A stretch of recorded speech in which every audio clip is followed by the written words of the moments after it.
Hi, everyone. I wanted to walk you through how I would tone photos using Photoshop, not because my way is the only way or even the best way, but it'll let you see what I'm thinking about in terms of what I think good toning is. A lot of you have used Photoshop and some of you have used Lightroom and you have your own ways of toning, and that's fine.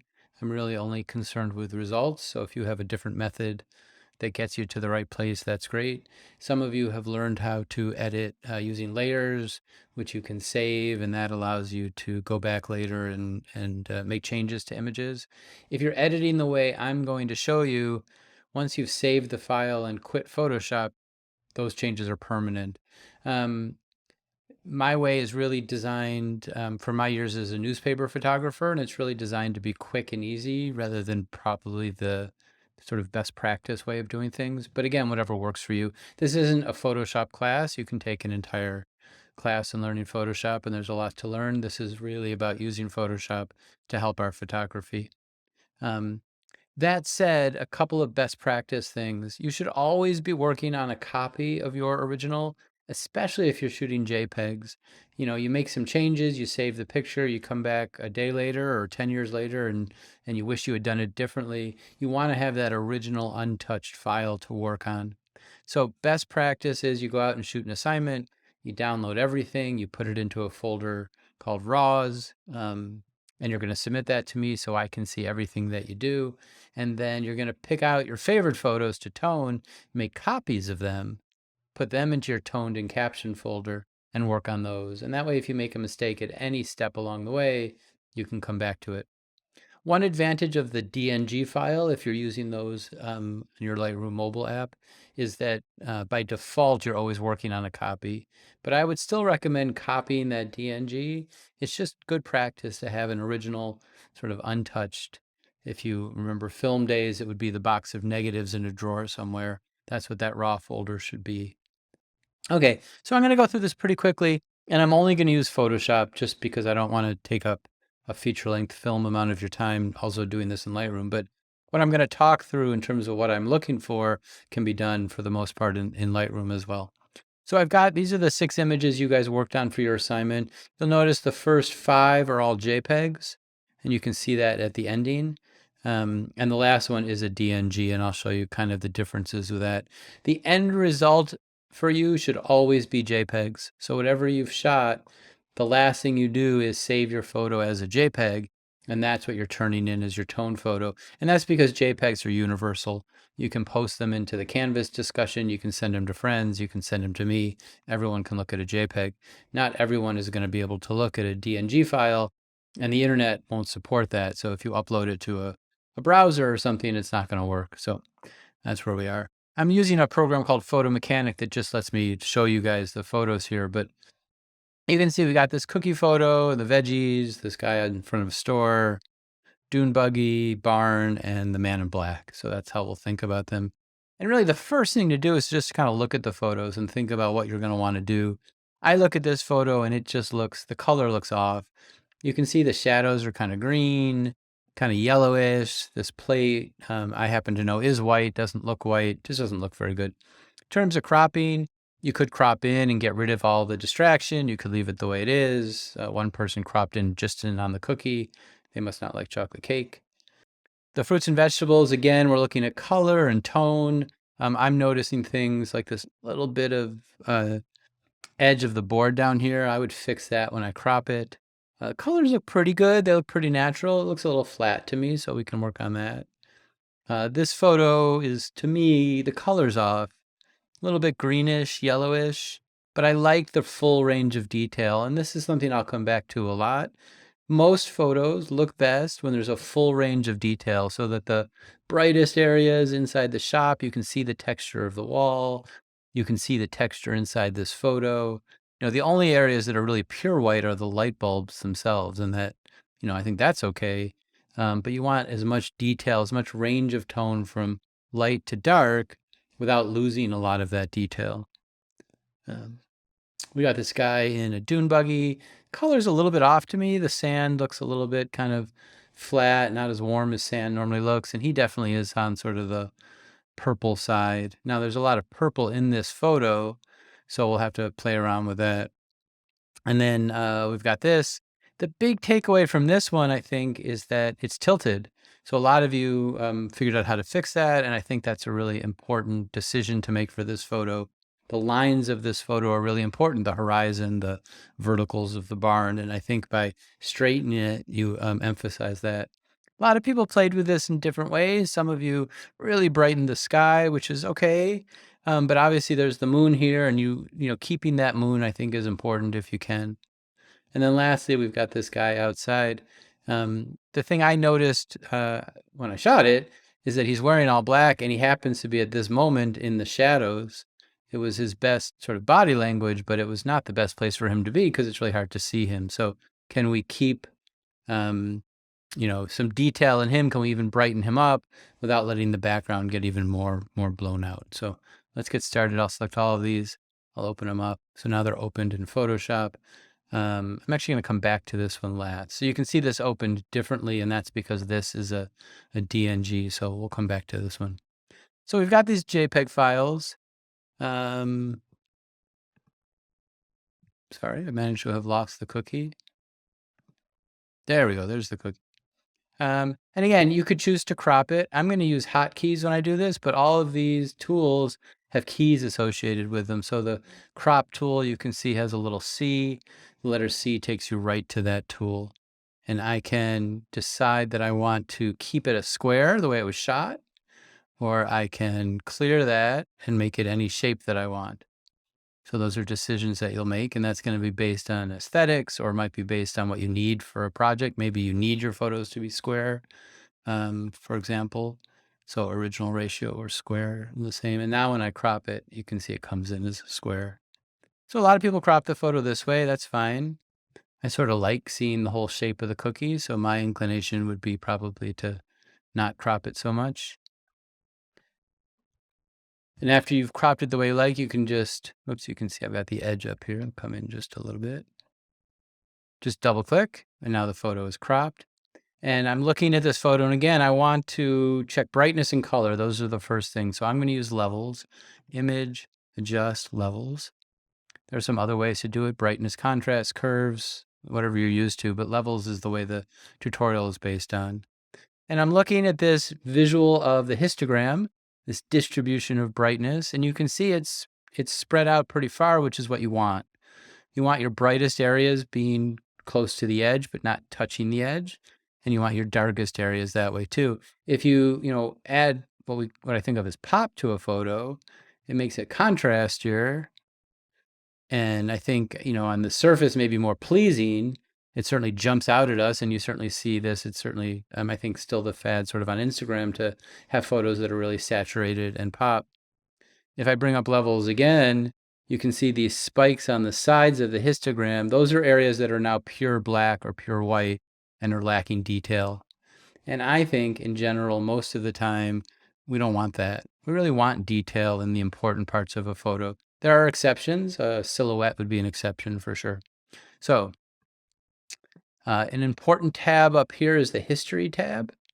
If I come up to Window, if it's not showing History, it shows you everything that I've done. So I opened the photo, I cropped the photo, and then I made it super contrasty. And if I don't like that, I can just back off a level. And now I'm back to just where I cropped it. As soon as I save and close the picture, the history disappears. But while you're working on the photo, you can back up and undo things. So I think that's too much. I'm not going to do it. I'm going to bring up my levels again. I actually think it looks pretty good. If I bring this up a little bit, the plate goes from something with detail to something that's really blown out. So I'm going to leave it alone. What I am going to do is try and fix the color. And the technique that's outlined in the tutorial and in the video is one that I learned years ago. But if you come down here to these eyedroppers, this one is called Sample Image to Set White Point. And you want to make sure up here in the left that you're doing 3x3 or 5x5, one of these averages. You don't want to pick one pixel because it could be just a strange pixel. So you want to take just a tiny little sample. So I've set that to 3x3. I come back here to the white eyedropper. I double click. And now I'm going to click on something that I know is white or light gray, in this case, white, the plate. And I can't move the mouse at this point. So I can't show you over on the right where the color picker is, but if you look over there, you can see where it says new and current, you can see that there's a color shift. The one actually below new is what it was before. I don't know why these are flipped, but they are. And what we want is that white to be white, because the theory is if the white is turned to white, everything else will sort of fall into its natural place. I'm going to use the tab key because I can't move my mouse because I'm sampling that very specific little group of pixels. And you can see there's different scales here. There's the HSB, which maybe you've never heard of. You may have heard of RGB, red, green, blue. Then there's what are called the lab colors, because LAB spells lab, but the A and the B channels. CMYK is another way to think about color. These are all ways to think about color, but turns out that for this particular method, the A and the B channel are best. And if the A is 0, and I tab down and I make the B 0, you can see now where it says new, instead of being that sort of yellowish green, it's now a gray color. And that's what I want. So I have to apply that change. And again, I can't touch the mouse. If at any point in here I've moved the mouse, I just need to start over. I'm going to use my return key to close this window. And now I'm going to click the mouse, which is in that same place. And you can see that it resets things. And at this point, I can close the mouse. And I'm going to just click OK. And you can just click no on this. So if I come back to my history tab, let me get off of this tool, it's distracting. You can see the colors have changed, I hope. And that the white plate has a nice clean white look to it. The image doesn't have a kind of color cast to it. I do think there still is some color in like the shadows that is not very pleasing, and you could work on that. There are some other tools that can do that. I might go into hue and saturation is one place to go. And if this looks green to me, I can come to the, excuse me. This looks a little green to me, so I'm going to come into hue and saturation and go to the greens and maybe just desaturate it and see if that makes a difference. Doesn't really seem to, so maybe that wasn't greens. Oftentimes what I think looks green is really in the yellows. Once you're in a color, you can then come down and sample, and you get a more specific shade of yellow. So now I'm in this shade of yellow that matches the shadows down here, and I can either change the hue of them, which I think works pretty well, or I could simply desaturate. Now you can see the cookie's changing, the cake's changing, everything's changing. And I like this new hue on the cookie and the cake. I still think the shadows don't look great. So here's what I'm going to do. Oops. I'm going to hit OK. Then I'm going to come back into hue and saturation. Come back to my yellows. Now all I really care about are these shadows. I'd like to get rid of this kind of green in the shadows. So maybe we can, and I'm only really paying attention to the shadows now. I'm going to make them even warmer. I think now the cookie looks like too much and maybe the cake looks like too much, but I can fix that. So I hit OK. And again, if I have my history open, you can see I've used hue and saturation twice. What if I want my cookie to look like this, but I want my shadows to look like this? You know, looking at it now, I sort of like the way the whole thing looks, but let's say that's what I wanted to do. I'm going to use the history brush, and I won't spend this long on every single photo, but we'll kind of go through this quickly. So if you come here to the history brush, and this is explained in the tutorial, this lets me paint in a previous state. So I want the cookie and the cake to go back one step. I want to leave my shadow here, but I want everything else to go back in history one step. So I'm going to take this brush, and you can change the brush size up here, making it bigger or smaller. You can also use the bracket keys on your keyboard to make the keys bigger and smaller. So I'm going to make it pretty big. And I'm just going to paint in on the cookie and the cake. And then as I get close to that shadow, I'm just going to make it smaller, the brush.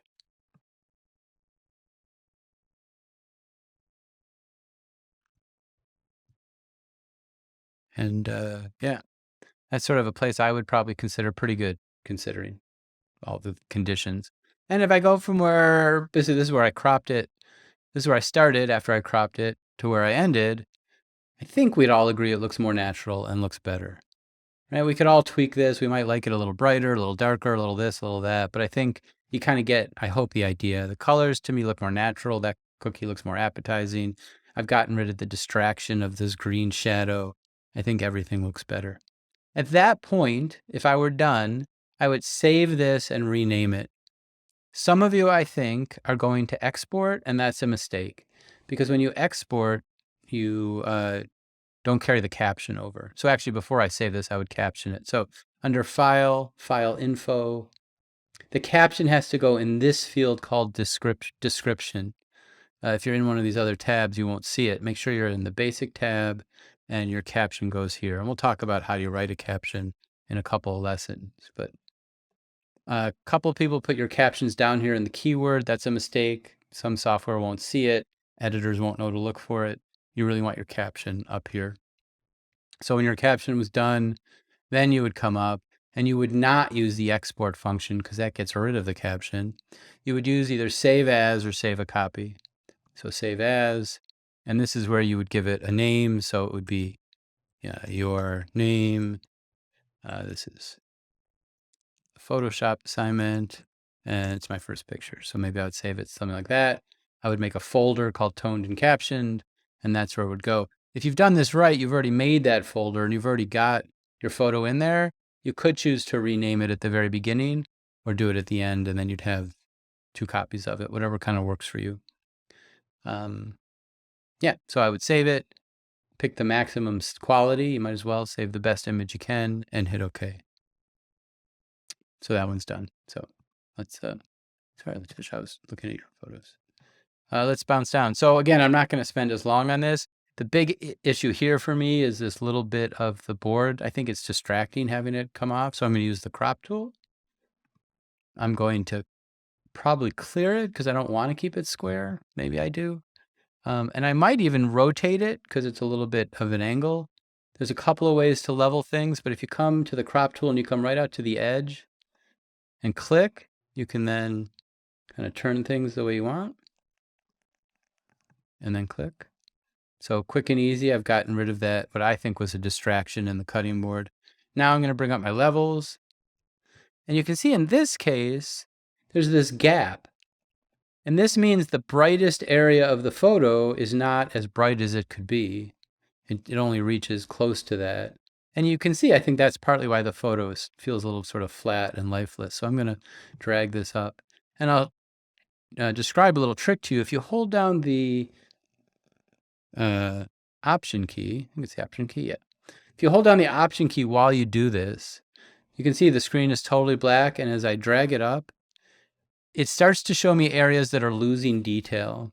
So those green stripes mean that in the greens of an RGB photo, so red, green, and blue, the greens now have no details and some of the blues. And as I go, when it gets to white, it means it's lost all the detail. So if I just come up a little bit, I can make the photo brighter and yet still have texture from the brightest to the darkest.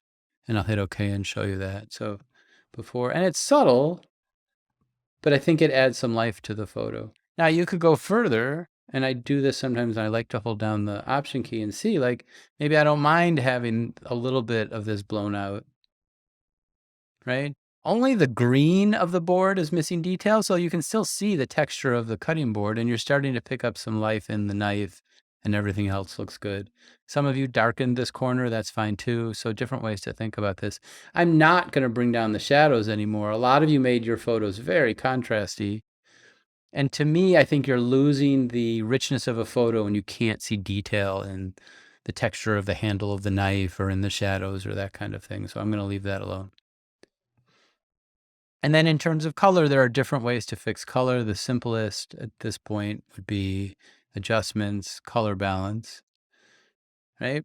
What color is the cutting board? Not quite sure. What color are carrots? They're orange. So I'm going to work to make the carrots orange. Right? A lot of you went in this sort of red direction. Again, it sort of makes things pop, but they don't look like carrots anymore. And so, I'm going to play around, and the board probably did have a warm color to it. It's wood. I think that looks more natural to me. There are other things you can add if you want. You can add a little bit of saturation to a photo. Right, again, in the hue and saturation, you can just, make photos look more saturated. Again, you can go crazy, but I think you can go a little bit and still have it feel natural. So if you wanted a little bit of pop, that might be the place to bring it in. So I think that photo looks better to me. Still looks natural, still looks real, but I think from that to that is a big improvement. And even with all my talking, only took a couple of minutes. So again, I would caption this, make sure it's in the description field. Then I would do save as. If you've already named it and already saved it as a JPEG and it's a copy from your original and it's in your tone folder, you could just save it. It's a JPEG. It can be a JPEG. That's great. If not, you would save as and make sure it was a JPEG. We've done that one. This one, a couple of things going on. It's a little bit tilted to me, so I would probably fix that. Again, I would come out here to the edge. You can see the little tool becomes a curve, and now I click and drag, and I'm just looking at some of the lines in the photo and trying to make them parallel to the grid. So I was using this line and this line, and I think that looks a little better. The photo is not straight on to things, so you could kill yourself trying to get it just right. Some people cropped inside the scene. I think that's fine if you like the way that looks. I think it starts to get a little square to me. I prefer a more horizontal picture, but you could, come down a little bit if you wanted and do that, and maybe come up a little bit.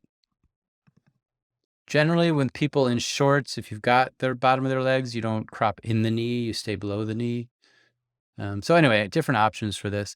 As I look at the photo, this is the things I noticed. There is a really nice range of detail. You can see all the texture inside this shop. You can see detail in this photo, in this gallery here, right? Lots of detail, lots of stuff. And I want to keep all of that. What I think is the color's not great, and I wouldn't mind if it popped just a little bit more. So I'm going to work on those things. I'm going to bring up levels. And you can see there's this space down here where there isn't much going on. But if I just bring it up straight, you immediately start to blow out inside the shop. And I just think that's a distraction. My eye gets pulled towards it. Don't really like the way that looks. But I don't mind the way he looks and the outside looks. So I might try this and hit OK. And then use that history brush tool. So I want this inside wall to be back one step. I'm going to select my history brush. And I'm going to see what happens. I'm going to make the brush a little bit bigger. If I start painting it in, maybe I even paint him in to start. Right? So really what I've done is, I could be a little more accurate with this, make the brush a little bit smaller, but I don't want to take up too much time. I've lightened everything except for what's inside this window because I returned it to the way it was. And so I go from here to here. And you can see it's not perfect on the chairs, so I would probably redo that. I'm going to make my brush smaller so I can kind of work around the chairs.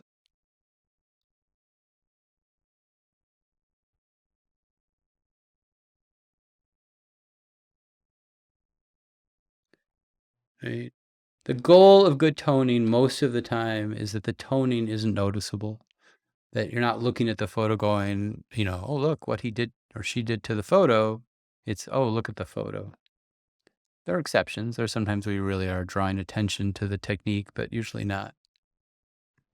Right? So I went from here to here, and I think the whole thing pops. I still think the color is not great. It's got kind of a greenish, yellowish cast to it. So I'm going to bring up levels again.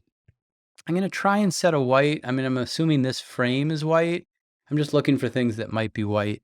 The white of the barber pole won't work because it's a pure white.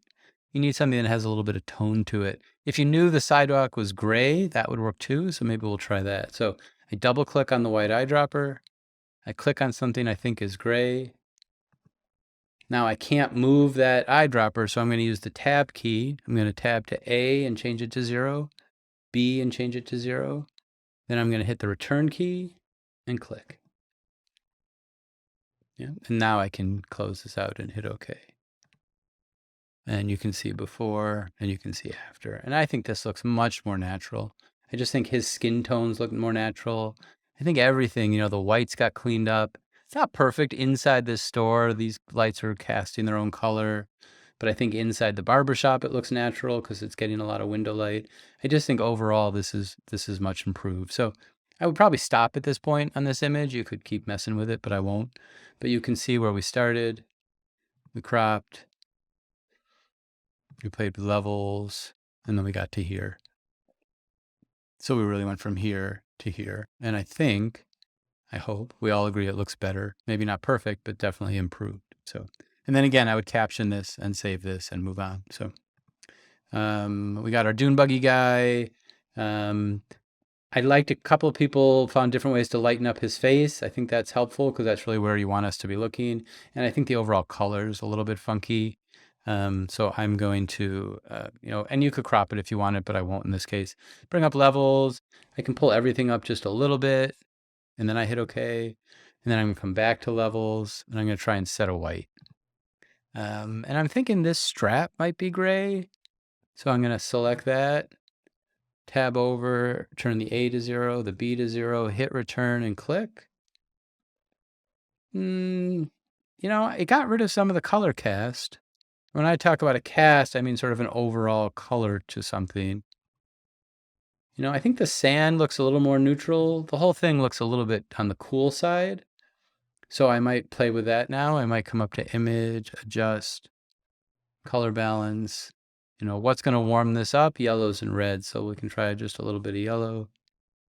If you go too far, and sometimes I'll go too far to see what's happening, obviously it doesn't look good.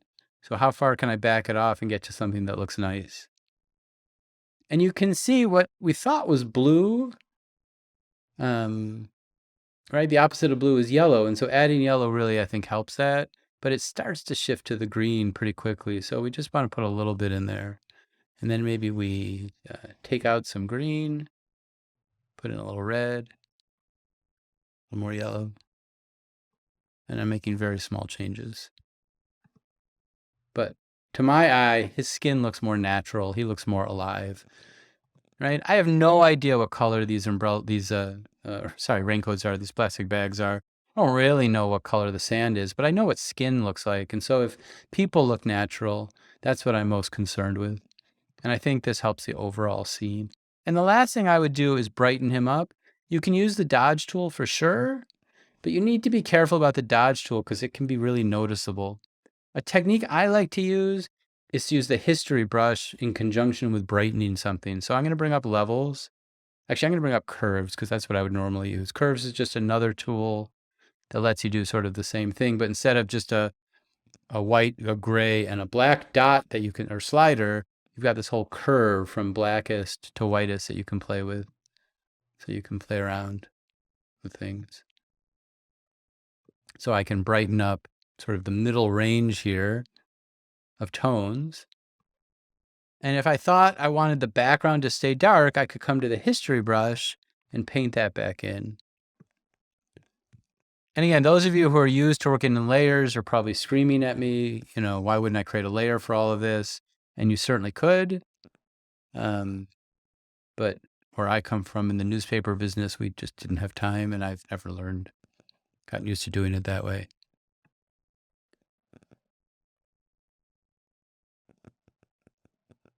Oops, I may have screwed this up a little bit, but you sort of get the idea. Whoops, make my brush bigger. How many times can I say whoops? Oh, I'm in the burn tool. Oh, that's why. Okay. I want to be in the history brush. So I was burning and dodging and realized I was making a mistake. I didn't want to do that. So I'm just backing up in my history palette. All that stuff is gone now. I've made this adjustment in curves. What I really wanted was the history brush. And you can see with the history brush, I can add back in, but I can't go beyond what was already there, which is really what I want. I just want a little bit of subtlety back to this. And then I'm going to make the brush much smaller and paint around him. And again, I'm trying to make the changes subtle. I don't want you to be able to see what I did. So I open there, got to there, and then got to here. And again, I think it looks, to my eye, much better. It's a little dark still. I might just brighten it all up just a little bit. And again, if I hold down the Option key, I can see where I'm going to start losing detail. It's just at the edges of things. And I haven't lost, if it doesn't go to white, you've still got some detail in that tone. So I could come all the way up to here, maybe even a little further. I started there and I ended here, and I think that looks much better. And again, I think it looks more natural. Some of you, there was a lot of blue in things, and his skin tone didn't look natural. And I think those are the important cues you want to be looking for. So I would caption this and I would save this. And then there's this photo, a whole range here, right? It's late at night. What does it really look like? Hard to say what it's supposed to look like. The first thing I would do is fix the horizon. A few of you didn't take this step, but this photo is so much about the strong lines. You've got this strong horizon. You've got this, architectural shape of the barn. And so you really want those to be emphasized. So I'm going to come to the crop tool. I'm going to come out here and just turn it until things look pretty level. And I'm using the roof of the barn. And obviously, if you don't shoot it level, then you lose a little bit at the edges, but I think it's definitely worth it to do that. From there, some people lightened it a lot, and you can see there isn't much that's bright in this photo, but it was shot at night, so there really shouldn't be. I can come all the way up to here. Some people did. I think the photo looks fine. I'm a little sad to lose the moon, so you could split the difference. Okay, before and after, I think that definitely looks better. You could add some vibrancy, you could add some contrast. You just want to do all of it in moderation. So there's a brightness contrast over here you can use. Just drag that away. You can make a contrast here. You can sort of make it brighter. But again, I think you don't want to lose the detail of the moon and the clouds if you can help it. And I think color-wise late, obviously after sundown, these kind of cool colors make sense. So I wouldn't shift the colors too much in this case. All right, one more, and then we'll wrap up. So this is what it looks like if you shoot in the DNG format. You get a different window to start. This is any raw file that you might shoot. So if you own a DSLR or mirrorless camera and shoot in RAW, you'll get this same window. And this is before you're in the main body of Photoshop. And you can see this photo, the background's blown out. There's no detail in all this white. The sky is washed out. And yet he's pretty dark. If you shot this as a JPEG, it would be very difficult to do very much to it. A JPEG just doesn't hold enough information. But because this was shot as a RAW, I think there's things you can do to really kind of pull back this photo. So, you can crop it. People cropped it in different ways. That's fine. But what I'm really interested in is, can I get detail in the background and yet still have him where I can see texture? Some of you went so dark that you couldn't see the folds of his pants, and some of you tried to brighten just his face, and that looked weird, and all sorts of things going on. So I'm going to show you a couple of different ways to do this. Over here on the right, you have these sliders for color. You can try auto and then see what it does. And if you like it, great. And if not, you can tweak it. This was late in the afternoon, so those warm colors make sense. And then you have exposure, contrast, highlights, shadows, whites, and blacks. Highlights are just the top end of the brightness scale. A few of you mentioned that in some of our discussions. The whites is a wider range of the bright areas, and then same with shadows and blacks. Shadows are just the deepest blacks, and then the black tab is a little bit more of the shadow area. And then dehaze, clarity, and texture, you have to sort of play with them. They're hard to describe. Vibrancy and saturation are similar. Saturation affects skin tones a lot pretty quickly, where vibrancy will make other things richer in color without affecting skin tones as quickly. So I tend to use vibrancy more than saturation. So you give this a little bit of saturation if you like. But again, I'm really interested in trying to work on the background and him. Cool feature of the RAW application is its ability to select things. So I'm going to select him. I'm going to come over here to this masking tool, and you can paint in a mask. You can have it find the sky, or you can tell it to find people. And it is pretty amazing. right? It found basically just him, which is pretty cool. If you want to fine tune that, if I want to get rid of some of the mask, I can do that with a brush. And you can see, again, I'm using the bracket keys to make the brush smaller. It picked up just a little bit of this stuff behind him, and I don't want that to be part of what I'm about to adjust. And maybe just a little bit around the edges. But pretty amazing when you think about it. So I'm going to use the exposure tool and just brighten him a little bit. I don't want to lose detail in his hair, so I'm going to pull down the highlights just a little to keep that. And maybe open up the shadows just a little bit. Right? But now background's still blown out. Don't like that. So I'm going to make a new mask, and I'm going to do subject again. And again, I'm going to subtract using the brush this little bit.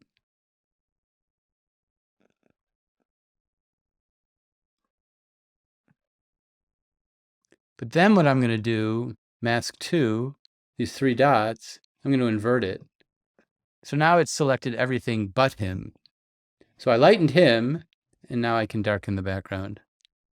And you can see pretty quickly,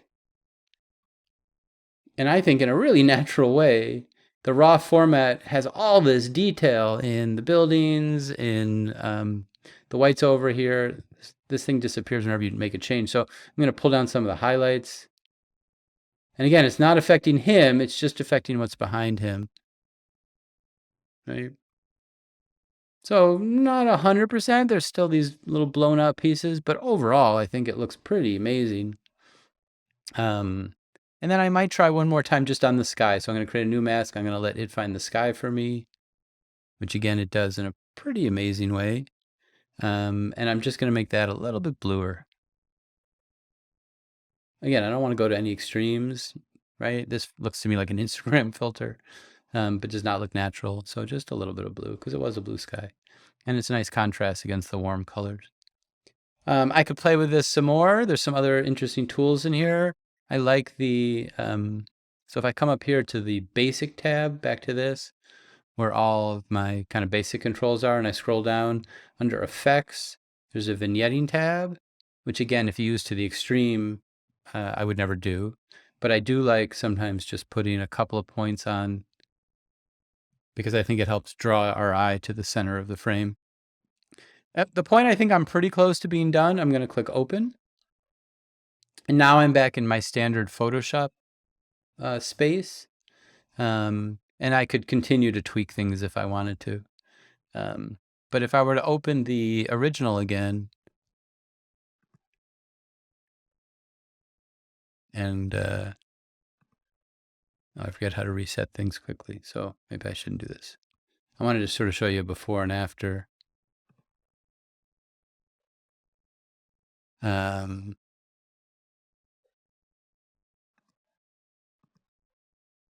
So that's where I started, right? If you can kind of hold that in your head. And that's where I am now. And I just, there's no comparison. And I think if you had shot JPEG, you couldn't get close to this. It just wouldn't be possible.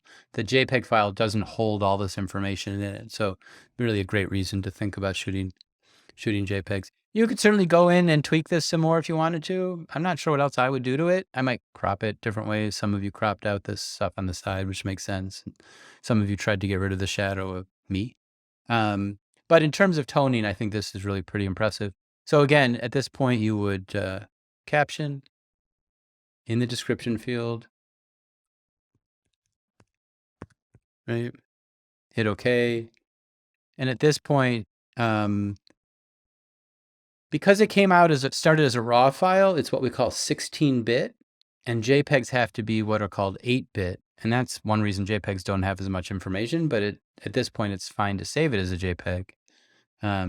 So you're going to do save a copy, and it'll let you do JPEG. Because of a quirk with Apple and Adobe, if you do save as, you can't select a JPEG at this point because it's 16-bit. So it has the option here to jump to save as a copy. So you go save a copy, you'd pick JPEG, right? Your name, Photoshop, whatever this is, 06.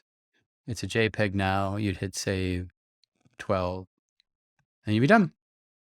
And there we go. And I've been talking for a super long time. Hopefully you're playing this at twice the normal speed.